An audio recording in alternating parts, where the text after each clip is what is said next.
You can't help but notice how cold it's been the last few days. You're keenly aware that you've been going deeper and deeper underground, but it's beginning to feel like the heart of winter in these empty stone passageways. You find yourself shivering with every step, and in sudden realization, you exhale and catch your breath condensing and falling. With wide eyes, you take 2 steps back and exhale again deliberately. No breath.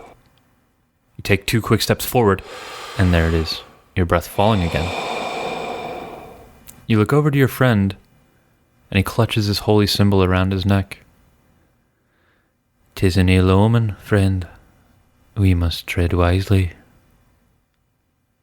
takes another few hours, growing colder every step, but you finally find a doorway that must lead to a larger antechamber.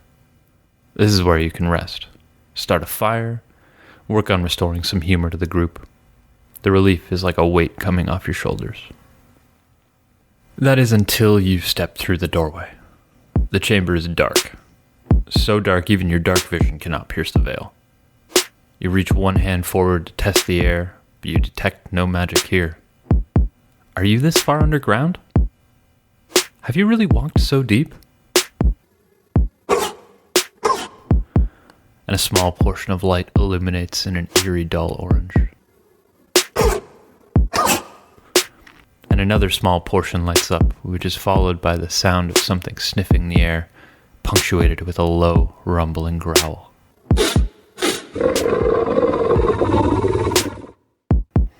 Light erupts from your right flank as your cleric's shield bursts into a radiant white light, and you see it. My, were you not prepared for this? A Gulagon's horrifying insectoid visage is staring at you, squinting in the light, holding its massive spear of pure ice. But your immediate problem is the 2 beasts now circling you. Their matted black fur and blazing red eyes, and one lets out a low growl. You can see the fire burning from deep inside its belly. It rears its head back and... roll for initiative. Sick.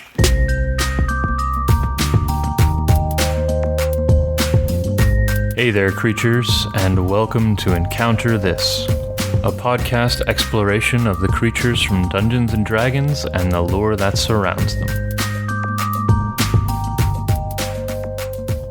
Before we get into this episode, I'd just like to take a minute to thank this week's sponsor, Libris Arcana. They offer a super affordable dice subscription service as well as standalone polyhedral sets. I've been a subscriber since their inception, and I can say I really look forward to my set in the mail every month. Check them out at librisarcana.com. That's librisarcana.com. Hello, fiendish creatures. I am Encounter This co-host, Freeman Fire in His Belly Eyston. And today, my friend James, ain't nothing but a hound dog kid, will be bringing us through Hell Hounds, found on the Monster Manual page 182 from Wizards of the Coast, 5th edition. What have you got, James? I gotta tell you, Freeman, I am really excited about this episode. I love Hell Hounds. As somebody who's played in multiple of my campaigns, I think you probably know that already. Yep, encountered a couple of these, for sure. Yeah, and you'll encounter more going through. Like, I absolutely love these creatures. I think they're beautiful. I love everything about them. If I remember correctly, when we were picking our first creatures to cover, you basically jumped on Hell Hounds right away. Yeah, absolutely. You were like, I'm doing that. There are a couple of creatures that I absolutely love. The Displacer Beast, the Owlbear, Hell Hounds, Redcaps. Like, there are so many creatures that I pretty much expect James to do all those, although we might debate over the Redcap. I think you can have Redcaps. Okay. I've got some other Fae in mind that I think I'd really like to do. I'm looking at doing all those tiny Fae. Yeah, so. Sweet. Spoiler alert! Tiny Fae sweet. All right, so let's dig into some D&D lore. My notes are in point form, so we're just going to go through this as smoothly as possible. Bumpy road ahead. So, Hellhounds are native to the 9 Hells of Baskerville. Ever since 1st edition, these creatures have been around. Sweet. So, back in the 1st edition, it was called the 9 Hells of Baskerville, since has been shortened to the 9 Hells. Later, in 3rd and 4th edition, they were also native to the Abyss and the Plane of Fire. So for you uninitiated with the planes of the D&D universe, specifically Forgotten Realms, the 9 Hells is the place where you would find the devils, plural. And the abyss is where you would find the demons. And the elemental plane of fire is one of the 4 elemental planes. So they first appeared in Greyhawk, Gary Gygax's first campaign. We've talked about this previously in the Treants episode. Mm-hmm. They are traditionally companions to devils, but in 4th edition, they were also companions to fire giants and other evil creatures, being from the plane of fire. They are specifically pack hunters, and they always target weaker prey. So when they bullies, essentially, yeah, just like every dog. Sure, yeah, you get them alone, and they're kind of just little. Yeah. I really feel like I should cut that out, but I'm not going to. All right, well, if you don't cut it, keep this laughter too. Yeah, okay. No, I have to. If only you saw the arms on him when he made that noise. I did my T-Rex arms. Yeah. We already went over the pack hunters. So when they eat flesh, it actually stokes the infernal fires that burn within them. So they have to eat flesh. Ooh. So I thought that was really interesting. Does that mean like if the infernal fires with them goes out, they die? I never found any information on that specifically, but I feel like it makes the fire bigger. Okay. I would love to know if anybody has any information on that, if there was some obscure module out there. So if you get that, hit us up on Twitter.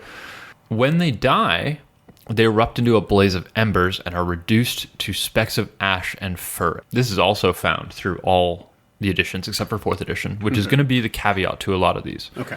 They are smart and very loyal, but always projected as very, very evil. So back to the eating flesh, if it is not allowed to feed on living flesh, it will actually turn on its master. So much for loyalty. Loyalty unless not fed. Unless not fed. Yeah, like a dog. Which is pretty indicative of being a dog. So one of the most interesting things I've found about these guys is they actually go through different subtypes through different generations. So in 5th edition, they're fiends, as we kind of covered briefly in the intro. 4th edition, they're a beast from the elemental plane, which I thought was really cool. Okay. And in 3rd edition, they're outsiders. This is before fiends, so an outsider is anything that comes from another plane, commonly found in Pathfinder. Now, a beast from an elemental plane, did they have the elemental subtype as well? They did, yeah. Okay. They actually had the elemental subtype as well. And if you look at the art from 4th edition, they're actually on fire. Sweet. So I highly recommend any of our listeners go Google that, because it looks amazing. And Asmodeus, which is how we're going to pronounce it here, himself is said to have kept a Nessian warhound, which is a beefed up Hell Hound, which is a CR9 creature from 3.5. CR9? Yeah, this thing is a beast. And we'll talk about it a little bit more later when we get into it, because not only did I pull some of the D&D lore, I pulled some of the 4th edition lore, as well as some of the Pathfinder lore, because it all kind of bleeds together. Okay. These guys do go super deep in the D&D history. So Hell Hounds are found all over in culture. They seem to be prominent in England mostly, which is understandable. They love their hounds out there. Yeah.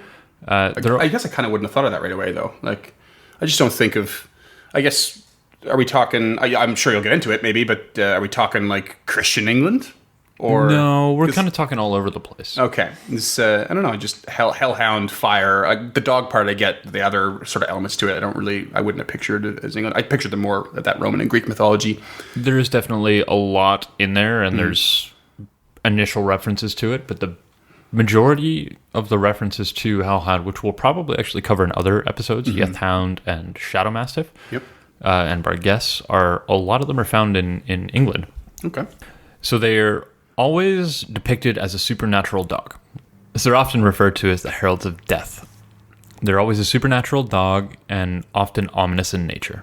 They usually precursor tales of death and have the same kind of physical traits, which end up manifesting in red eyes, black fur, and then a super strength and speed, usually. Okay. As well as some sort of phantasmal aspect to them. Phantasmal. Whether they're ghost-like or appear only in shadows. Okay. These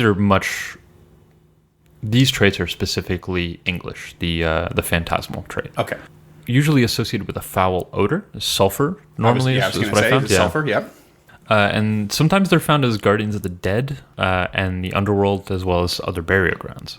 So the first one I've been able to find in history is Grimmer, which I'm definitely pronouncing wrong, is the Hell Hound of Hell. Hell as the Norse god who rules Hell, the icy domain of the dead. Right. Hell with one L. Hell with one L, yep.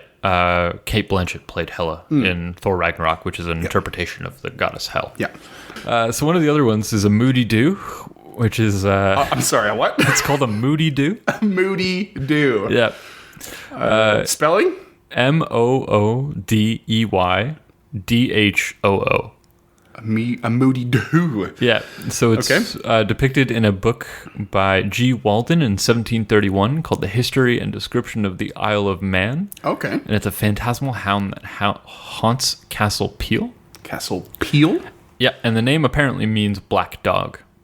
Moody doo. Yeah, Moody Doo. Means every time I see a black lab, I'm just going to like, oh, Moody Doo. Yeah, they're all over. There are a couple that I really want to go in depth on. The Moody Doo, I couldn't find a whole lot of information other than that on, but one that I could find, it's a little unrepresentative of the stuff we found in D&D, but I think it's a really interesting one. It's called, I'm going to butcher this, I'm not Spanish, I believe it's pronounced El Cadillo? Maybe El Cadejo. Cadejo? Yeah, it's probably, I don't know if it's much emphasis on the for the J, but I think it's a day. It's an A sound for the E. Okay. I think. So we're going to go with El Cadejo. Yes. Feel free to correct us on the Twitters. Mm-hmm. I would actually really appreciate that. So it's from Central American folklore. The name is thought to mean the chain. There's also apparently a weasel group called Cadejo. A weasel group? Yep. Okay. Totally unrelated. But it's often described as a big black dog with deer hooves that moves like a deer. Deer hooves? Yeah. Part of the lore is you're not supposed to turn your back on it or you will go insane. But talking with it also induces insanity. So don't just keep looking at it. The El Dejo. Don't talk to it. Yeah. El Cadejo, sorry. Cadejo, yeah. Yeah. I'll just pause you for a sec. I love when there's a melding of physical characteristics of creatures. First episode in the Harpies, we have these human vultures. But sometimes they go a little awry. Like the Chimera is pretty classic, I think. You don't really look at it too funny, even though it's a pretty strange combination. But a dog with deer hooves that moves like a deer seems really strange to me. I'm just picturing this dog like almost on stilts. Yeah. Like it's taller than it should be just from the legs alone. It seems really strange aesthetic to me. And not to get pedantic, but I'm fairly confident. I know there is a creature called Chimera, but I'm almost 100% sure that Chimera just means amalgamation of creatures. Oh, so okay. I think it refers to that genre of creatures as well as that specific creature. Okay, I did not know that. So I think technically this is a chimera. If it's two things that have been bred together, right? Yeah. That manifest its traits aggressively differently. I believe that's a chimera. Right. Okay. Cool. Very interesting. And we'll touch on the it does remind me, and this can be cut out, but this remind I was reading the creature codex the other day, and I came across a creature, and it was one of the dumbest looking things I've ever seen in my life.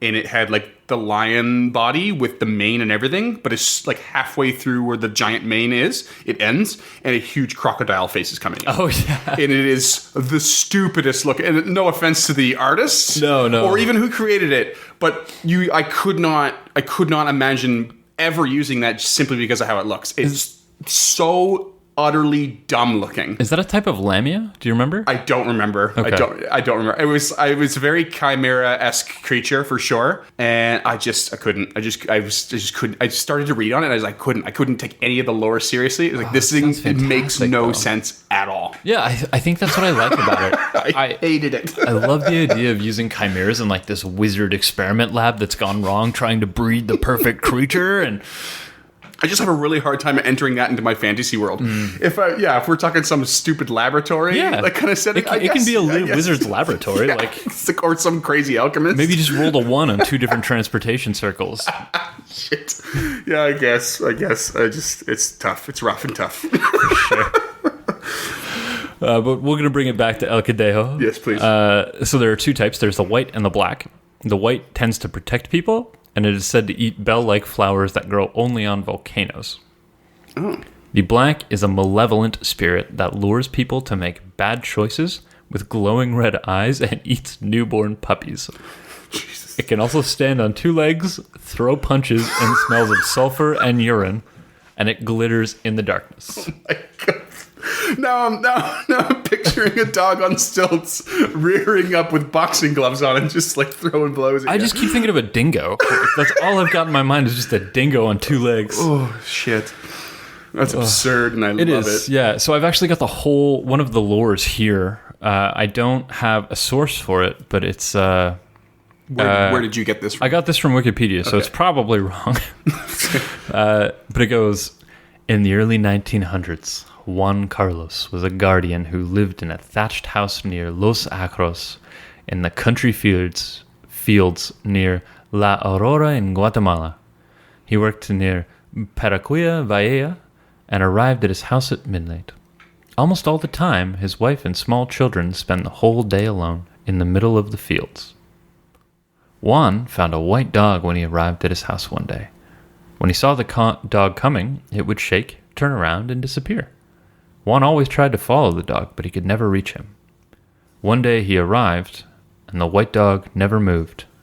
And when he approached the dog, it did not make a single sound. But then Juan touched his paw, and all of a sudden, it opened his eyes. Juan was scared, the dog said. "You do not need my help anymore." Frightened, Juan exclaimed, "Why? What help?" And the dog said in pain, "I am a dog sent from above. My mission was to protect you from any danger, but you had showed me you do not need my help anymore." And right after that, the white dog closed his eyes. Juan buried him, and every time he came home, he remembered the white dog. So I don't know what that has to do with anything, really, but I thought it was fun, and it gave me a chance to do my impersonation of Davy from Davy and Goliath. Oh my god, it's like, there's nothing to pull from that story at all, other than Juan is woke now, apparently. It's just like he becomes aware or something. Yeah. Weird. To me, that sounds like a story that some guy named Juan or just some father told to his children to, I think it's actually from a children's book. Is it? Yeah. Okay. So there are three types of the Cadeo that I was able to find. The black Cadeo specifically. There's the devil himself, which is a massive hoofed foot and bound with red-hot chains, and even the white Cadeo could not stop him. There's the regular Cadeo, mysterious and savage, tears apart its victim after demoralizing it with sound, and will kill its prey if the white Cadeo is not around to stop him. Then there's the hybrid of a normal dog and the regular Cadeo, which can be killed by a strong human and will rot in a matter of seconds, leaving behind a stain where the grass and moss will never grow again. Controversial statement. Apparently, it can make people go "Lo gujo el Cadeo," which I think is properly pronounced, which means handled by the Cadeo, which is sometimes a phrase used to describe people born with a mental illness. Ooh. I'm not sure where that falls on the scale of offensive. Probably pretty high. Well, you did say earlier that speaking with one could drive you insane. Yeah. And this sounds to me like a really just old superstitious way of trying to justify someone who's, maybe not of sound mind. It's definitely that. It's definitely it's definitely not PC anymore, I'm sure. Surely, yeah. I'm not even sure if it's real. Again, this particular part came from Wikipedia, which, highly dubious. But this hybrid version of the Cadeo is the one I wanted to really look at, because it's the one that really sounds like a Hell Hound to me. Right. Whereas one is a literal devil hound, and the other is just the spirit. Now I'm really curious when we get into the comparisons and how the mechanics reflect the lore. Spoiler, they don't. Of course. So the other hellhound we'd be remiss without touching on is Cerberus. It is said to be the three-headed hound of Hades, and guards the gates to the underworld in ancient Greek, born of Echidna, who's a half-woman, half-snake, and the name means she-viper, and Typhon, a giant with 100 heads of snakes and flaming red eyes. So a three-headed dog is born of a half-snake, half-woman, and a giant 100-headed snake. So there's no dog element in there at all for some reason. No, it's depicted as a man's body with snake hands, snake feet, and snake heads, like 100 heads where the head would be. And not to mention, Echidna now is what, a little rodent of some kind? Yeah, I believe so. Okay. Continue.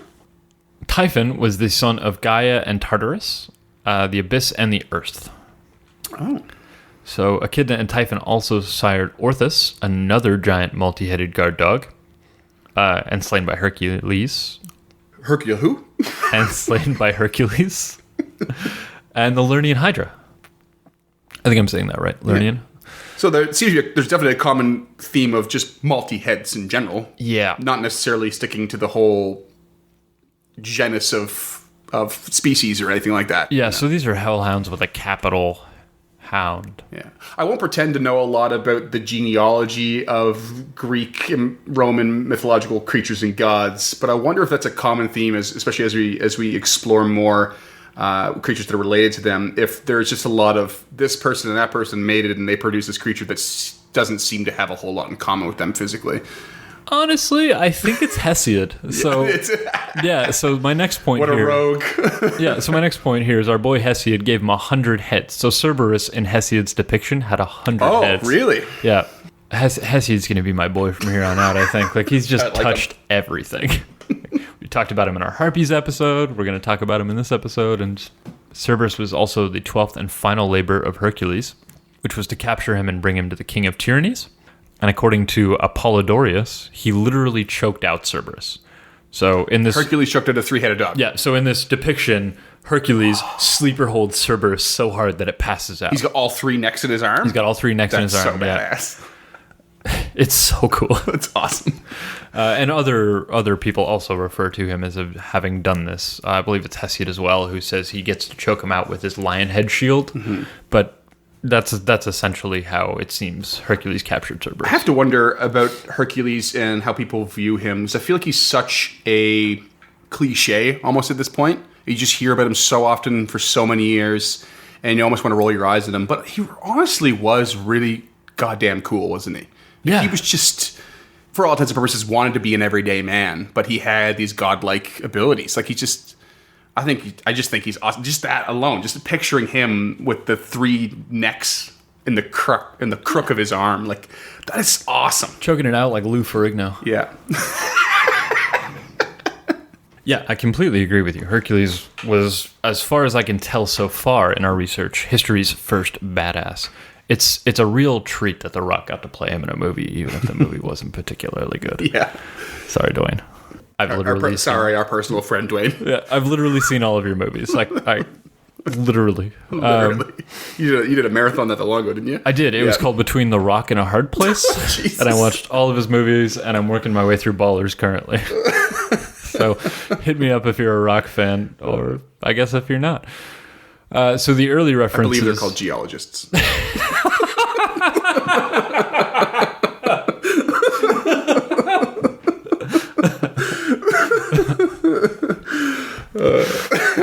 Yep, that's Dwayne Geologist. To quote Troy LaValle, we're having fun. We're having fun here.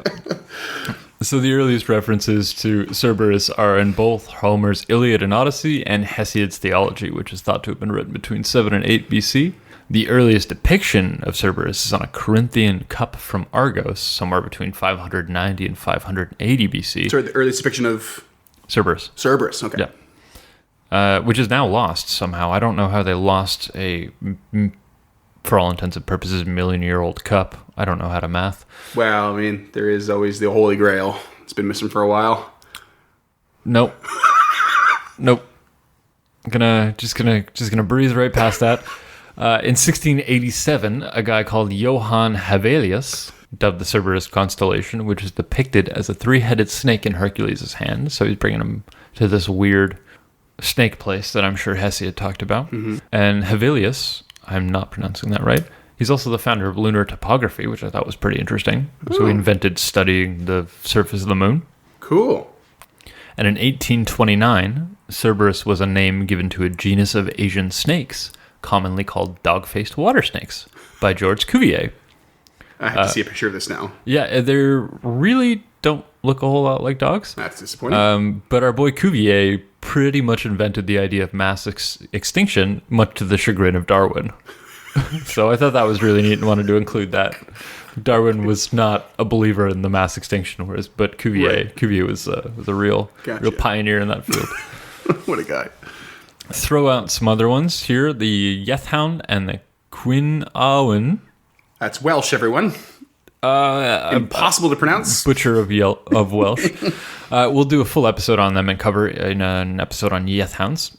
There's a Black Shuck and a Gwiligi, which is also Welsh. It says it in my notes. Which we'll cover in a Shadow Mastiff episode.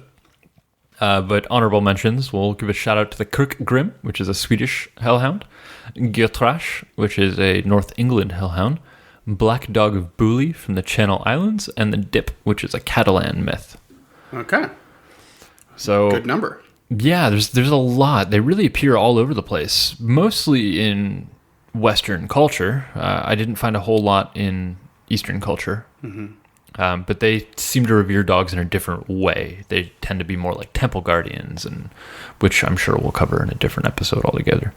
They do appear in pop culture a lot, which this is where my real nerd is going to shine. Sweet.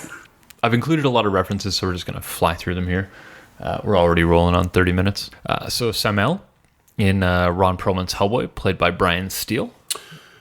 Speaking of Ron Perlman, another personal friend of ours. Ron enjoys a lovely Blackmail Stout for Strange Fellows, just like we do. Yeah, I'm comfortable saying that on the air. Ron Perlman loves Strange Fellows Blackmail Stout. He does indeed. And we are lucky enough to have his support in the advocation of Strange Fellows sponsoring us. And it's been a while, so if he's willing to send us a P.O. Box number, we'll mail him a 4-pack. Easily. Easily. I'll mail him a second 4-pack. Yeah, Ron, one if you're from James, listening, one from me. Easy. Tweet at us. Not brought to you by Blackmail Stout. Not blood. Or Ron Perlman, actually. No, definitely not. Anyway, continue. Another example of Hell Hound in pop culture is Dog, the Hell Hound from Good Omens. Thorn from The Lost Boys. Fenrir from Thor Ragnarok, which was Hela, Kate Blanchett's dog, which is not actually a hellhound in mythology at all. Houndour and Houndoom from the Pokemon franchise, which we're both intimately familiar with.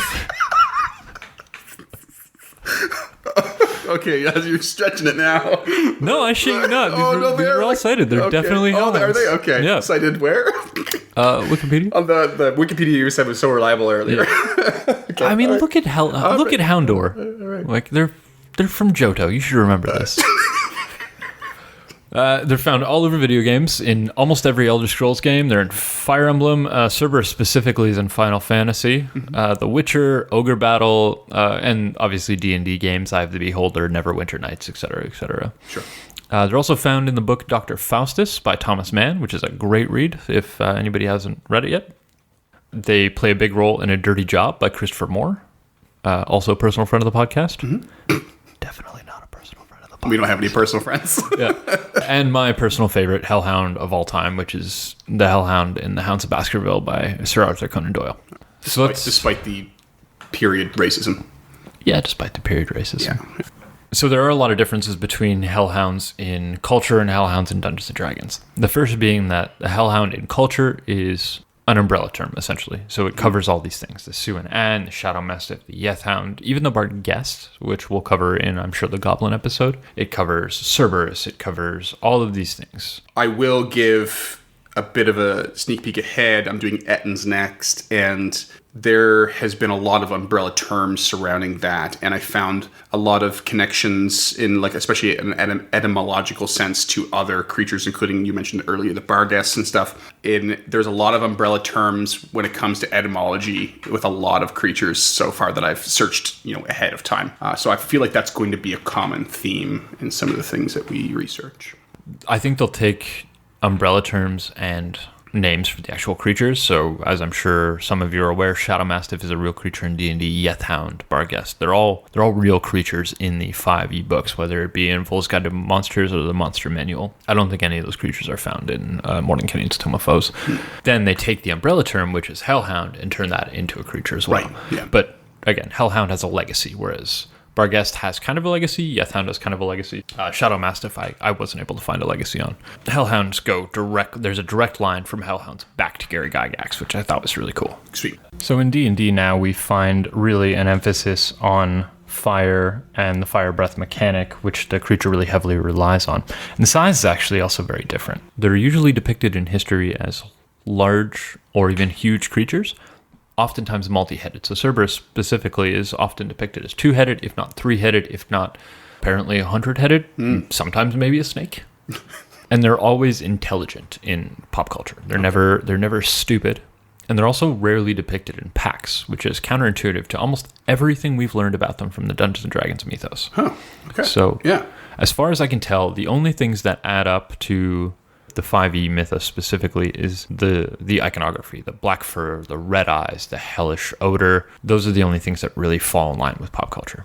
So that's one of the reasons that I seem to love this creature, I think, is that D&D really takes this creature and gives it a fiendish, evil spin on it. Really puts a fire in its belly. Literally. All right, so that brings us, I guess, to mechanics. We're going to look at that? Yeah, let's talk about some of the mechanics here. So they are a relatively meek creature, I think. They are CR3, AC 15. Their top stats are Strength and Con. They are a fiend in 5th edition. They're immune to fire, which I thought was great. They understand Infernal. They have the Scent trait, which gives them advantage on perception checks based on spell. And they have Pack Tactics, which is they have advantage on attacks if an ally is within 5 feet. And they have a Fire Breath, which recharges on a 5 to 6. For those of you who are unaware, that means every round you roll a d6, and if you roll a 5 or 6, you can use it again. It's a DC 12 dex save, which I feel like is a little low for a CR3 creature. However, it does half on a save and full damage on a fail, which is 66 fire damage. So 3d6 fire damage on a save is actually pretty brutal. There's damage going through regardless. These things are pretty beefy on that fire breath, but it's really reliant on that recharge. There's not a whole lot of other stuff they have going on for them other than Pack Tactics. So that's why you want to... 15-foot cones have a tendency to be either overwhelmingly powerful or, a little bit disappointing. It is sometimes extremely difficult to get more than one creature in those 15-foot cones. But if you manage to get 3 or 4, it can do a lot of damage. And if I recall correctly, the last time I had encountered one in your campaign, we were in a pretty tight room. It had come out of the fireplace, I believe. Yeah, it did come out of the fireplace. I was, I think, the only one among the group that realized what we were facing. Even if they had faced it before, I don't think they clued in. I was a lot more familiar in general with the creature, and I knew fire breath was coming. I can't remember what I did, but I'm pretty sure I took at least one. Yeah, you definitely took one. Freeman plays a gnome cavalier mount in my game. So Captain Kickshaw and his trusty mount and steed, Babu. So he rides a mastiff. So he got I think you got advantage on that because you were on top of the mastiff. Is how I did that. Yeah, use Bobble's dex save. Yeah, we've been shopping the rules around that because there's not too much detail on mounted combat, or like nitty gritty detail anyway. And don't correct us if there is. Yeah, seriously, we're good. We're shopping on our own. Thanks. Yeah. So all in all, I think as a CR3 creature, I think they're not strong. It's that recharge on a 5 to 6 that I really don't love. Now, I have not looked up recharge, but I thought it worked differently. How did you think it worked? I thought it was something along the lines of once per day you... Oh, no, hold on. I'm mixing something up with what I listened to in the GCP podcast, I think. Because I was listening to GCP the other day, the Glass Cannon podcast, and they had a recharge where... Oh, there's a round recharge in Pathfinder. Yeah. So in Pathfinder... And it would give you... if you rolled a certain number, it would give you a certain number of uses. Yeah. And then if you ran out, you had to re-roll to see if you got it. It was no, that's not how it works. Normally, you just cut this part. Yeah. So in that case, which I'll just cut all this. Yeah. You roll a d6 and it recharges in that many rounds. So if you roll a 4, it recharges in 4 rounds. Right.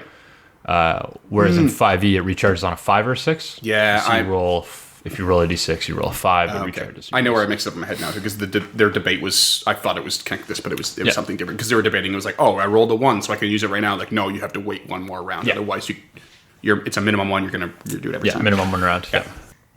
Yeah, so I love Hell Hounds. I love the idea of the fire burning in their bellies and erupting in that cone fire breath.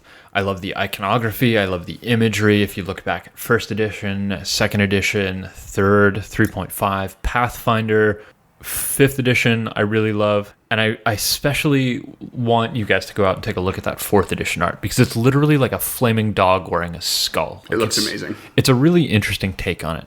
As well, take a look at the Pathfinder ones. They are these dogs on fire. They're chained. They have this elongated snout. I tend to use the Pathfinder puns in my homebrew games, so Freeman's seen them. But if you haven't out there, they're worth taking a look at. The imagery of these guys is just beautiful throughout every edition. They're a little weird looking in 1st edition. They look kind of more like greyhounds, but they look like evil greyhounds with kind of like rat faces. Pretty much every 1st edition art I've seen, though, is so roughshod and...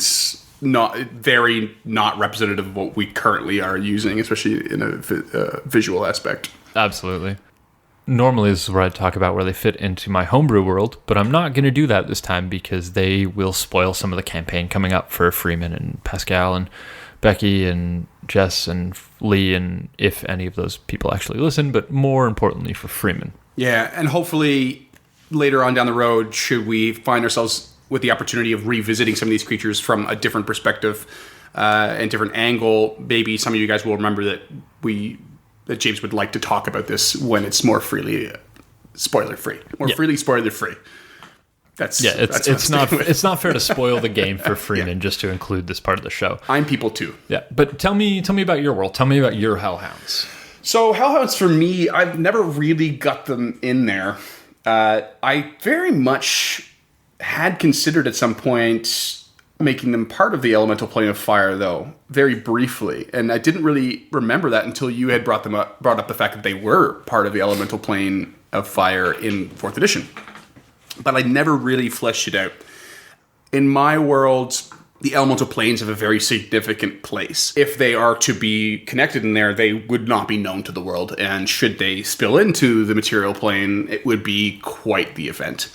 I did, however, implement a Hellhound once, very briefly, in my mini campaign that I held in Australia. I mentioned in the previous episode, the chance that we had a homebrewed druid vampire, and we sort of had to do an interim session, missing a player or two, if I remember correctly.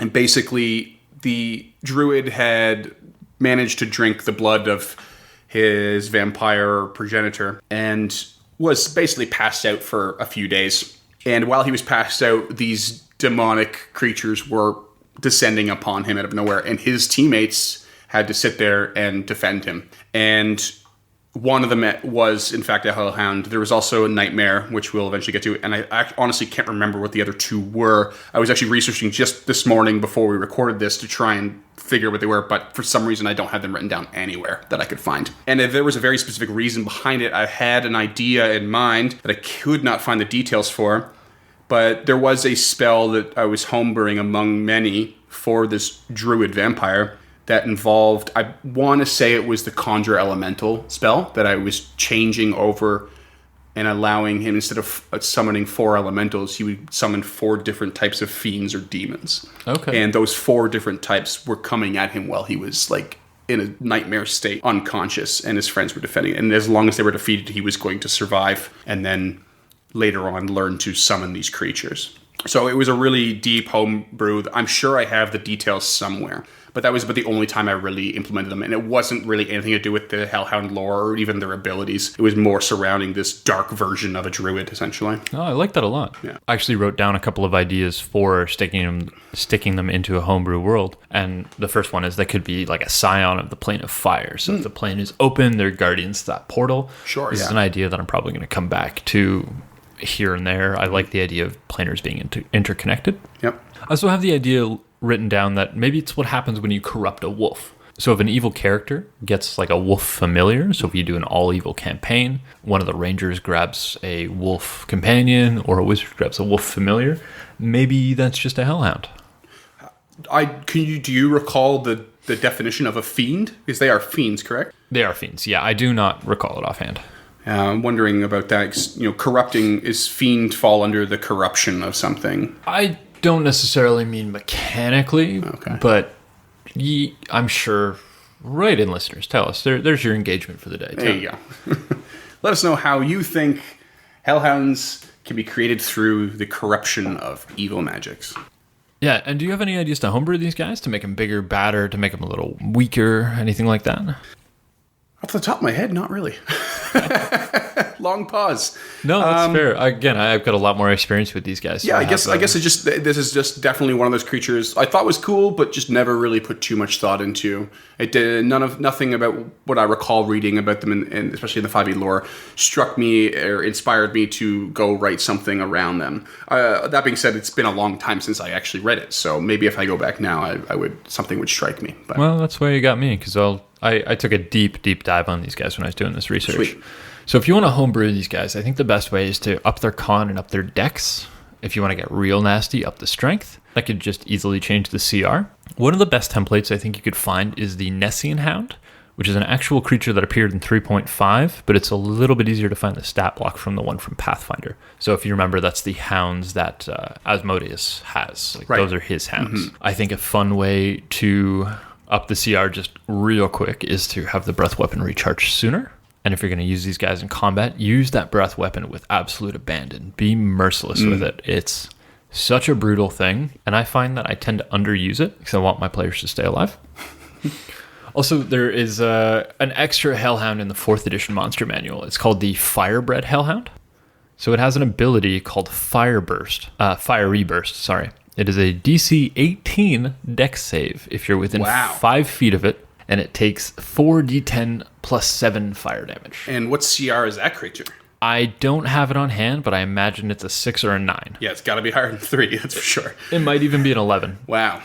But that ability recharges on a d6. Easy. But it does still have that Fire Breath ability, which recharges on a 4, 5, or 6 in 4th edition. I did just have a thought. Seeing as how Captain Kickshot rides a Mastiff, while mounted, the Bobble does not have this ability, but should I dismount, it does act independently in combat, and it has the bite ability, or bite attack. And bite attack, you actually have to roll a strength saving throw or be knocked prone.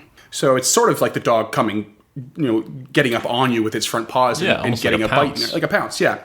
And so I immediately thought maybe a Hellhound had something akin to that, but even maybe could grapple you within its jaws and cause some fire damage with its bite. I'd like that a lot. Yeah. I would maybe be cautious about allowing it to breathe fire whilst it's in your jaws. That could be a bit too much. Autofill dex save? Yeah, could Depends be. On how mean could just you be are. an autofail, yeah, for sure. But just, I guess getting a little more bestial. I like the idea of maybe that they've got the pack tactics, why not give them a little bit more bestial, I can't think of another word. Animalistic. More animalistic, approach, for sure. No, I like that. And that's why you come to encounter this, folks. 'Cause I want them smarter. I want them beefier. I want them to hurt you. And Freeman wants them to be lovable dogs who pounce on you. Yeah, just lick your face with their fire tongue. Warm you in a cold bed at night. Yeah. Not unlike myself. Hit us up on Twitter for that as well. I think that's going to do it for us today. Amazing. Hit us up if you've got any stories of Hellhounds you want to share with us. You can find us at EncounterPod on Twitter, EncounterThisPod at gmail.com. Rate and review on your platform of choice. And our next episode is going to be Ettins. So if you guys have any stories about Ettins out there, feel free to shoot that towards us. We'd love to include it in our show. We did not have any listeners get at us with Hellhound stories today, which is unfortunate, but you can't win them all. So thanks again for listening, creatures, and we will see you next time. Thanks, friends.